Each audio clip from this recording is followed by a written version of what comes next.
नमस्कार साथियों, आज हम बात करेंगे बाबा साहब अम्बेडकर के बड़ौदा की उस घटना के बारे में जो उनके साथ घटी। किस तरह की साजिश बड़ौदा में मनवादियों ने रची और कैसे मनवादी बाबा साहब से जब पहली बार कांपे थे और फिर उन्होंने लगातार साजिशों की झड़ी लगा दी। बाबा साहब के साथ बड़ौदा में क्या हुआ था, आज हम इस पूरी घटना पर बात करेंगे। इससे पहले हम इस पे आगे बढ़ें, आपसे निवेदन है कि आपने चैनल को अगर सब्सक्राइब नहीं किया है तो आप सब्सक्राइब कर लीजिएगा, बेल नोटिफिकेशन को ऑन कर लीजिएगा, कमेंट में अपनी प्रतिक्रिया दीजिए, वीडियो को शेयर करना ना भूलिए। आपको अच्छा वीडियो लगे तो आप सुपर थैंक्स भी भेज सकते हैं, चैनल की मेंबरशिप भी ले सकते हैं, ज्वाइन कर सकते हैं। बाबा साहब अम्बेडकर अमेरिका के न्यूयॉर्क में कोलंबिया यूनिवर्सिटी में जाकर के एमए और पीएचडी करना चाहते थे। बाबा साहब अम्बेडकर के पास उतनी आर्थिक क्षमता नहीं थी, इसलिए उन्होंने आर्थिक मदद हेतु स्कॉलरशिप के लिए बड़ौदा महाराज के यहाँ आवेदन किया।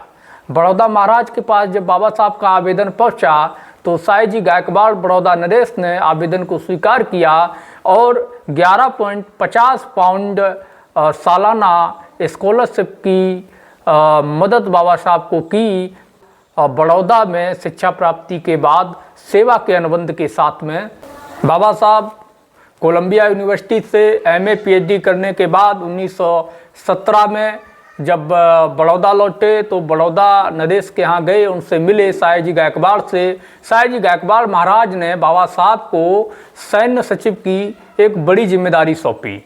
बाबा साहब जब अपना पहला दिन अपने कार्यालय में पहुँचे तो जैसे ही बाबा साहब कार्यालय में पहुँचे तो उन्होंने देखा कि उनके देखते ही चपरासी ने जो चटाई बिछी हुई थी उसको इकट्ठा करना समेटना शुरू कर दिया। जो ब्राह्मण स्टाफ था, वहाँ का सवर्ण स्टाफ था, उसमें आपस में कानाफूसी शुरू हो गई। बाबा साहब जब बैठने के लिए एक चेयर की तरफ बढ़े तो तत्काल ही एक कर्मचारी ने उनकी तरफ इशारा करते हुए कहा कि आपकी टेबल वहाँ कोने में है, आप वहाँ जाकर के बैठिए। बाबा साहब वहाँ जाकर के बैठ गए। उसके बाद में वहाँ कानाफूसी होती रही। सभी ब्राह्मणों ने अपने आप को अपने ऊपर जो है गौमूत्र डाल करके गौमूत्र का छिड़काव किया गया, कार्यालय में छिड़काव किया गया, खुद को शुद्ध किया गया। बाबा साहब ये सब देखते रहे। उसके बाद बाबा साहब ने सोचा कि चलो जो है कैंटीन में चल के चाय पिया जाए। तो बाबा साहब जैसे ही कैंटीन में पहुँचे तो कैंटीन में बैठे ब्राह्मण जो कर्मचारी थे वो अपनी अपनी टेबल चेयर छोड़ करके इधर उधर भागने लगे और अछूत आ गया कह करके चिल्लाने लगे। और कैंटीन के मालिक ने बाबा साहब को चाय देने से मना कर दिया। और बाबा साहब जब पहले दिन कार्यालय पहुँचे तो तमाम तरह के जो ब्राह्मणवादी मनवादी थे अपने आप को बाबा साहब से अछूत न हो जाएं उससे बचाने के लिए तमाम तरह की चीज़ें उन्होंने की। किसी ने जो है अपने साथ कोई गौमूत्र लेकर के आया, कोई गंगा जल लेकर के आया और सभी ने अपनी जो टेबल्स चेयर थी वो बाबा साहब अम्बेडकर से कुछ दूरी बना करके वहाँ पर रखी हुई थी ताकि वो अम्बेडकर को छू ना सकें। कार्यालय में ब्राह्मण कर्मचारियों में कानाफूसी चल रही थी कि ये तो बड़ा अधर्म है। अब एक अछूत, एक अतिशूद्र ब्राह्मणों को आदेश देगा और हमें मानना पड़ेगा। कैसा घोर कलयुग आ गया है, घोर अधर्म है, ये धर्म संकट है। अब कैसे इससे बचें, मजबूरी है, नौकरी कर रहे हैं। महाराज जी ने सर पे आकर के एक अछूत को बैठा दिया। उससे बचने के लिए तमाम तरह के उपाय वहाँ के जो ब्राह्मण कर्मचारी थे वो आपस में डिस्कस कर रहे थे। कोई कह रहा था कि भाई हम तो जो है गौमूत्र लेके आए हैं, कोई कह रहा था हम तो गंगा जल लेके आए हैं, कोई कह रहा था कि हम तो नौकरी ही छोड़ देंगे, कोई कह रहा था कि नहीं हम नौकरी नहीं छोड़ेंगे, नौकरी तो करनी है लेकिन हम जो है उससे अपनी टेबल दूर हमने डाल ली है, हम उसको छुएंगे नहीं, उससे दूर रहेंगे। दूसरे दिन बाबा साहब अम्बेडकर फिर कार्यालय पहुँचे तो फिर वही सब हुआ। उनको देखते ही कानाफूसी शुरू हो गई।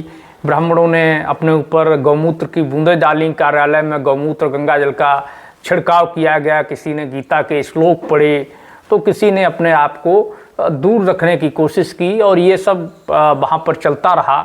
इसी बीच बाबा साहब अम्बेडकर ने वहाँ के चपरासी को फाइल लाने के लिए कहा। तो जो चपरासी था वो फाइल लेके आया और उसने बाबा साहब अम्बेडकर को यूं दूर से फेंक करके फाइल जो थी उनके टेबल पर दी। तो बाबा साहब ने उसको डांटते हुए कहा कि तुम्हें तमीज़ नहीं है क्या, ये तरीका है अधिकारी को फाइल देने का। तो चपरासी कहता है कि साहब जो है आप अछूत हो और हम आपको छू नहीं सकते, इसलिए हम इसी तरीके से आपको फाइल देंगे। उसके बाद बाबा साहब को जो काम करना था बाबा साहब ने वो काम किया और उसी तरीके से फेंक करके फाइल जो है चपरासी को वापस रखने के लिए दे दी। उसके बाद बाबा साहब ने उससे पानी मांगा तो चपरासी मनी मन बाबा साहब को गालियां देते हुए पानी लेकर के आया और टेबल पर गिलास रख दिया। बाबा साहब ने पानी पिया और पानी पीने के बाद चपरासी को वापस गिलास ले जाने के लिए बुलाया तो चपरासी बोला कि ये गिलास जो है अब आप अपने पास ही रख लीजिए, ये गिलास हम नहीं ले सकते, ये हम छू नहीं सकते, ये अछूत हो गया है।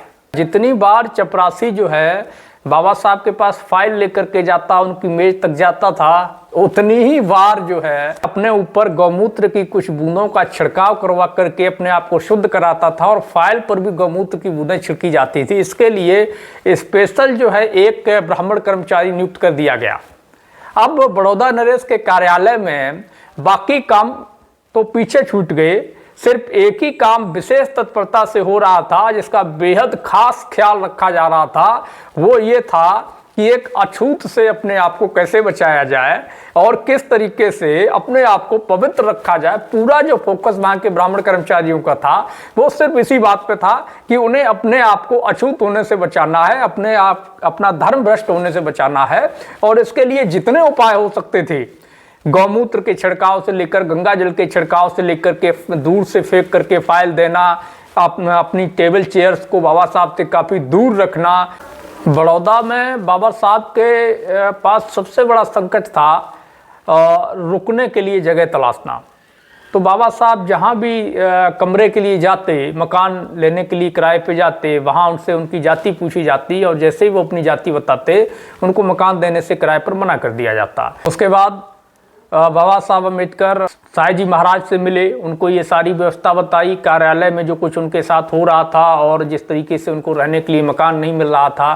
तो साईं जी गायकवाड़ बोले कि अम्बेडकर मैं भी इस पूरी व्यवस्था को बदलना चाहता हूँ, इसके लिए प्रयास कर रहा हूँ, लेकिन ये इतनी जल्दी संभव नहीं है, मैं भी इससे व्यथित हूँ, पीड़ित हूँ, प्रताड़ित हूँ, इतनी जल्दी ये सब संभव नहीं है, तुमसे जो हो सकता है वो तुम करो।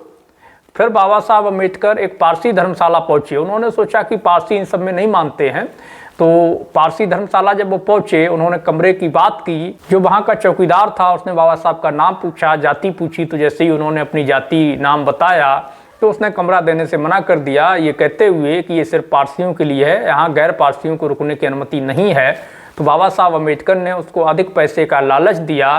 तो उसने कहा कि आप जो है अपनी पहचान छुपा करके यहाँ रह सकते हैं, आपको जो है पारसी पहचान लेनी होगी। तो बाबा साहब पहचान नहीं छुपाना चाहते थे लेकिन मजबूरी थी, क्या करते। तो बाबा साहब अम्बेडकर ने अपना पारसी पहचान के तहत वहाँ जो है धर्मशाला में रहने लगे, अपना नाम लिखवाया। उसके बाद ब्राह्मणों ने सोचा कि भाई इसको किसी तरीके से भगाना बहुत ज़्यादा ज़रूरी है, तो पता किया जाए कि आखिर ये रह कहाँ रहा है।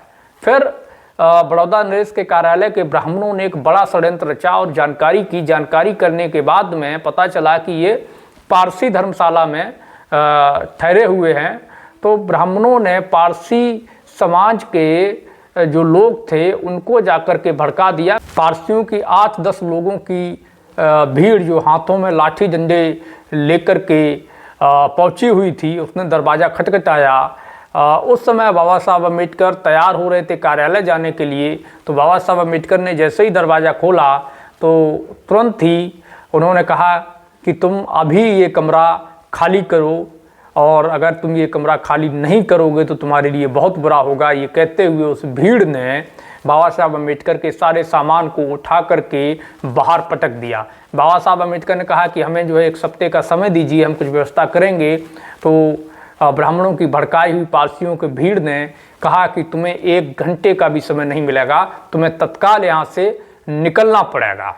अम्बेडकर कार्यालय गए और कार्यालय जाने के बाद बहुत कुछ सोच विचार के बाद में बाबा साहब अम्बेडकर ने महाराज सयाजी गायकवाड़ को अपना इस्तीफ़ा लिखा और इस्तीफ़ा लिखने के बाद में बाबा साहब अम्बेडकर वापस आए और अपना सामान लेकर के बड़ौदा रेलवे स्टेशन की तरफ चल दिए। बड़ौदा रेलवे स्टेशन पर बाबा साहब पहुँचे तो वहाँ पता चला कि ट्रेन 4-5 घंटे लेट है। तो वहीं बड़ौदा का एक पार्क था, वहाँ जाकर के पीपल के पेड़ के नीचे बाबा साहब बैठ गए और अपने साथ हुए सारे वृत्तांत को याद करने लगे।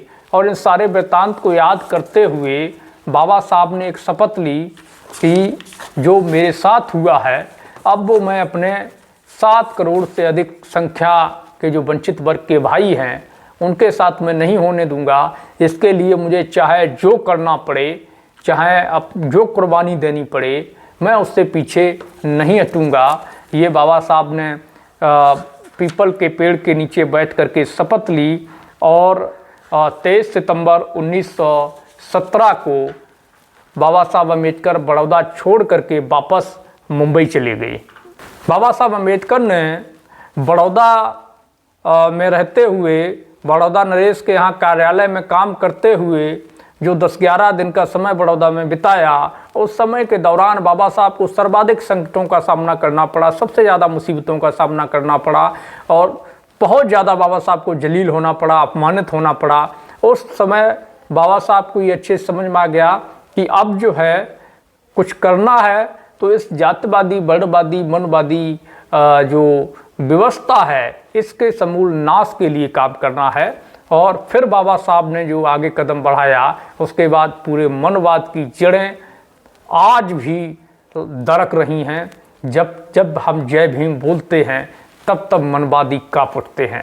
तो ये था बाबा साहब का संघर्ष का एक छोटा सा, बहुत छोटा सा हिस्सा, सुई की नोक के बराबर। जो बाबा साहब का संघर्ष है वो हमें प्रेरणा देता है कि हम जो है अगर ठान लें तो कठिन से कठिन वक्त में भी अपने समाज के लिए किसी भी हद से गुजर सकते हैं। तो धन्यवाद साथियों।